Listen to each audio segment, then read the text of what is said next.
What's up, guys? This is Heis. Today we're coming from the Colorado Railroad Museum once again. And behind me is the largest locomotive on the property. Chicago Burlington and Quincy, number 5629. This is a huge locomotive, at least for us in the narrow gauge world, but it's actually relatively small for what it is, which is kind of hilarious to say. But the 5629 is a 484 locomotive. So its classification is 4 leading wheels, 8 driving wheels, 4 trailing wheels. And each one of these drivers, they're, you know, medium-sized drivers. They're not that big. So, you know. That's medium-sized for one of these. A lot of the big superpower era ones had 80-inch or even a little bit bigger, depending on. But bigger drivers means you can move faster. But one of the things that always gets me about this is you walk up to the engine and the valve gear is taller than you. Just not usually the case with the narrow gauge stuff. The mechanical lubricator is very challenging to fill without a ladder. And then of course the cylinders and cylinder jacketing and everything. Yeah, the scale of everything on this locomotive is pretty immense. It's a neat engine. It was built for the CB&Q. It's an 05B class locomotive.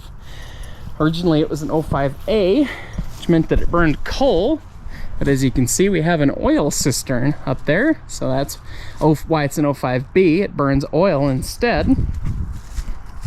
So you can see when we come up to the firebox, which is just about exclusively above my head, that we've got the oil delivery line in there, the oil burner inside, the fire pan there. Damper controls, front and rear. And the entirety of the cab's above my head. So it's a pretty locomotive that we have here. We'll have to do some more in-depth study about it someday, but people were asking about it, so I figured I'd show it off. One of the neat things about it, that's something that a lot of people don't know, is that the drive axles are actually hollow, which is pretty cool. Saves a little bit of weight, a little bit less to bear, but has a stronger section modulus for that weight because of the hollowness. You can also easily see how the trailing truck mates into the frame here with everything. For context, when you look at pictures of 491, that's the same air compressor.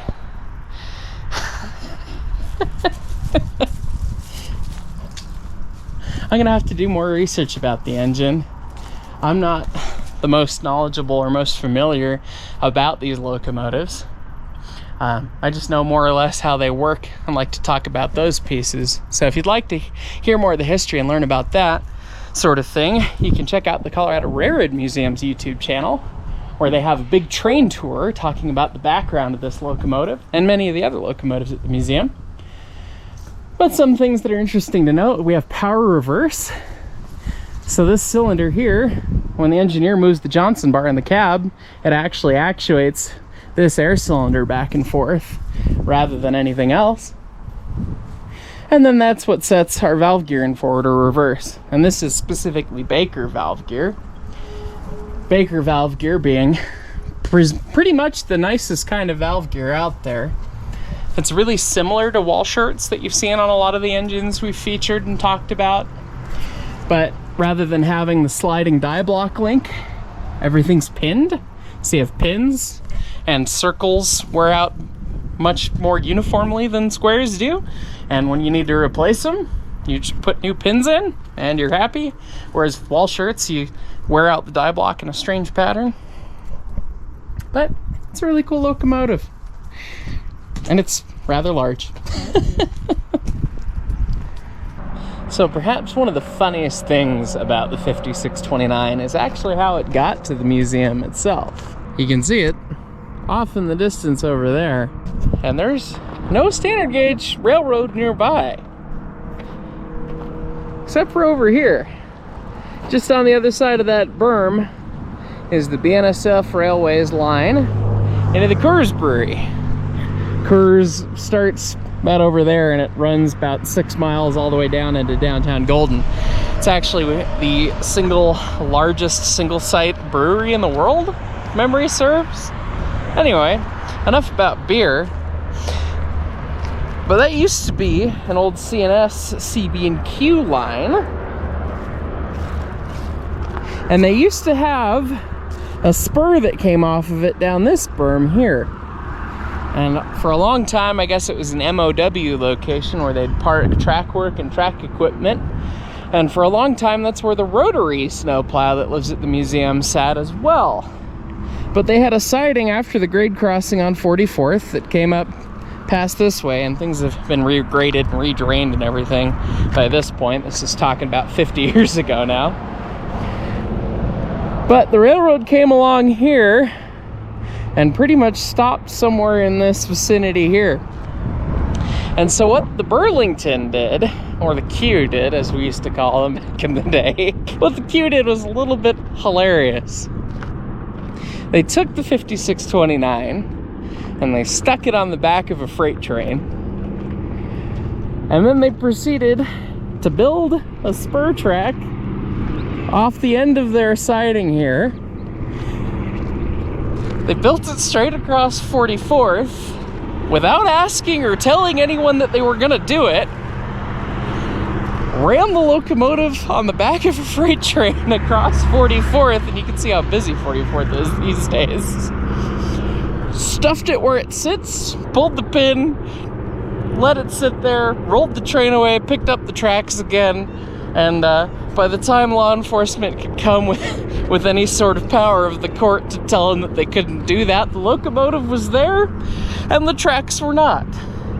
So yeah, they literally blocked a major public roadway to just drop a northern off at the museum without any prior approval or anything. Just, okay, you need this locomotive? We said we'd donate it. Yeah, we'll just drop it off. Sure. Here you go. I don't know if they had talked to the museum beforehand or let them know that that's what they were gonna do, but it always feels like ding-dong ditching someone to me. Just like you ring the doorbell and boom, there's an 05. Apparently law enforcement did show up and was pissed, but couldn't do anything about it. Stuffed the locomotive there, and there it's at. It's one of the many examples of the railroads just stiff-arming everyone because they're the railroad and they can. Another fun example of something like that was with our beloved DNRGW, Denver and Rio Grande Western.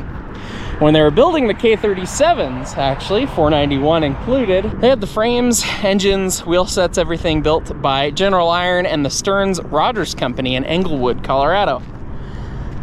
And the Rio Grande were the only people that serviced that plant. They were the only railroad that were connected to it. And so when Stearns Rogers wanted to charge the Rio Grande what they wanted to charge them for their time and labor to actually make the K-37s, and the Rio Grande didn't like it, the Rio Grande said, no, we're not going to pay that much. And Stearns Rogers said, well, that's how much it costs. What do you mean you're not going to pay that much?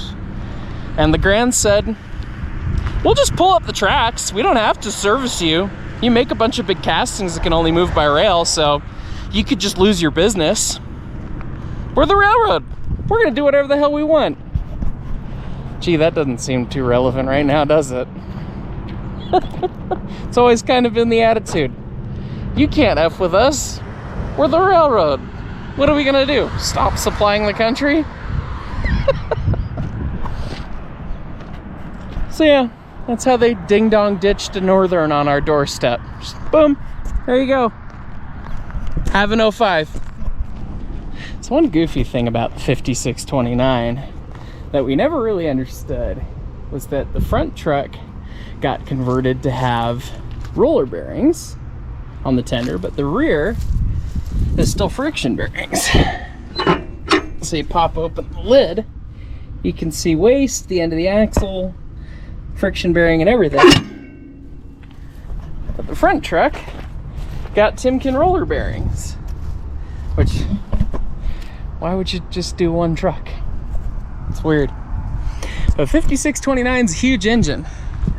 The drivers are only 74-inch, 6'2", so it is on the smaller side for a 484. A lot of them had 80-inch plus drivers, but you can see that she's not in the best cosmetic shape, and it's on the long list of things to get to. We will be getting to doing some work on 5629, but she's relatively complete. Still has all her parts, still has her own 5-chime CB&Q 5. I bet it sounds pretty good. I'd love to hear it myself. And all the appliances are still there and everything. It's pretty cool. You can see now that we're on the fireman's side, she actually has 2 cross compound pumps, not just one on each side. They went for a uniform approach. The cylinders on this thing are 28 by 30. So this diameter right here is 28 with a 30-inch stroke. So this thing puts down a lot of power. Its factor of adhesion's a little bit more than 4. So it's really, really good at holding a rail for the size it is. And it'd be capable of going pretty quick with those 6'2" drivers. 74-inch should be good for 80, 90 mile an hour. Just off the top of my head guess, I don't know exactly what the top speed of this thing would actually be. And then as well, it's in the mid 60,000s for tractive effort. So just to put into perspective the real reason for standard gauge over narrow gauge, I mean, this is double the power, you know, of 491 pretty much, and do probably 3 times the speed, hauling quite a lot of stuff. A serious business locomotive, built 1940 at the Burlington shops. CB&Q built them themselves at their own shop. Just got a feed water heater. See, there's lots of large plumbing for water leading up to the smoke box where the feed water heater itself lives, where there's a heat exchanger between the exhaust steam from the cylinder and as well the exhaust gases from the fire going out through the smoke box. And that takes the water from the tender and preheats it before it goes in the boiler. And that's a really, really big thermodynamic efficiency for a locomotive of this size, because the hotter the water entering the boiler, the less it cools the boiler down. Remember that a boiler, when it has gaseous and liquid water, so steam and water like we know it, inside it, and they're contained under pressure, the temperature and pressure are linked. So as you put cold water into the boiler, you're reducing the temperature, which reduces the pressure. But if you're putting warmer water in, you've preheated with your exhaust, you get more of a thermodynamic efficiency. It's also, of course, still got a standard injector down there, just like we have on the little narrow gauge stuff, except I think it's piped through 3 or 4 inch pipe instead of 2 inch, because this thing would use quite a lot more water on a little narrow gauge engine, of course. So yeah, like that little thing. You can fit the boiler of that locomotive inside the firebox of this one, I'm pretty sure. The whole thing, engine and tender, weighs 844,000 pounds, ready to go. So, some serious weight. And it is roller bearings all the way through the engine itself, too. The trailing truck, Timken sealed roller bearings. The drivers and the driving boxes in here, roller bearings hiding in there somewhere. It's not like you're going to be able to see them. These are called box pock drivers, with the style that they are, the way they're cast. Theoretically better for high-speed performance, but someone who knows superpowered steam better than me would know.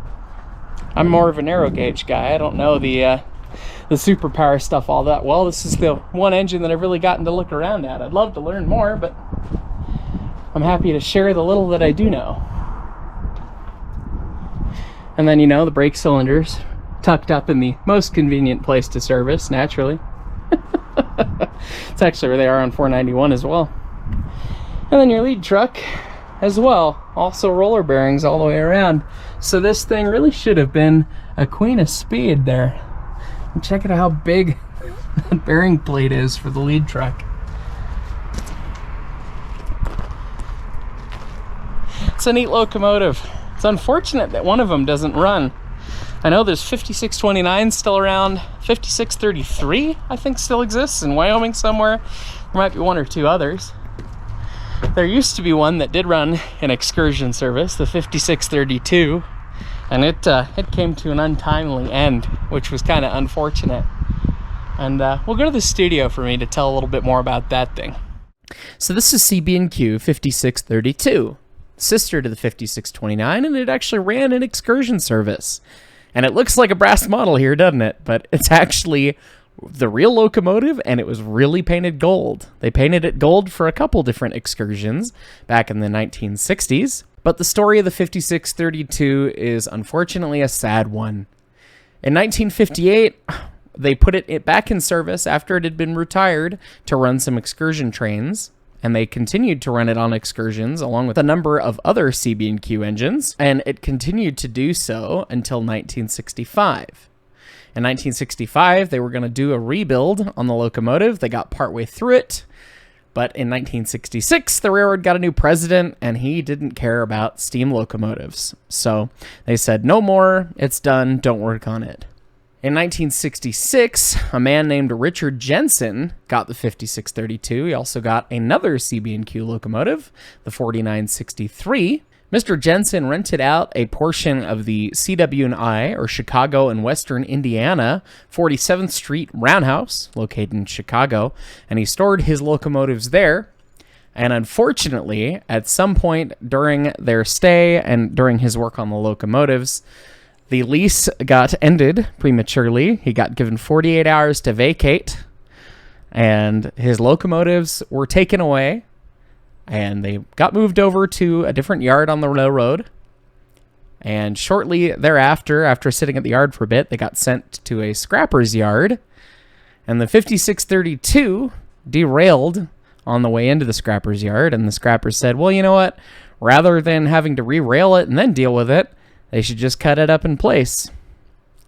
And so they did. 5632, in private ownership, got cut up without the consent of the owner because they removed the locomotive from his space that he had leased. It was a famous excursion star through the 60s, and it ended up getting scrapped in the preservation era. It was the beginning of the preservation era, but still. It's really a tragic thing, and it was a really cool locomotive. We're happy that we have the sister, 5629, and that a couple other sisters live, but that's just sad. So this is one of the important things about steam preservation, is making sure you've got a good home for your locomotive and make sure that nobody's out to get it. I mean, it's not the only time in history something like this has happened, so make sure you support your railroad museums and support the organizations out there that do these sorts of things, because it has happened, and hopefully it never happens again, but you never know. Anyways, that's the 5632. I hope you guys enjoyed this look at the 5629, and sorry to end on a sad note, but that's that. So anyways, guys, thanks so much for watching. We'll catch y'all next time.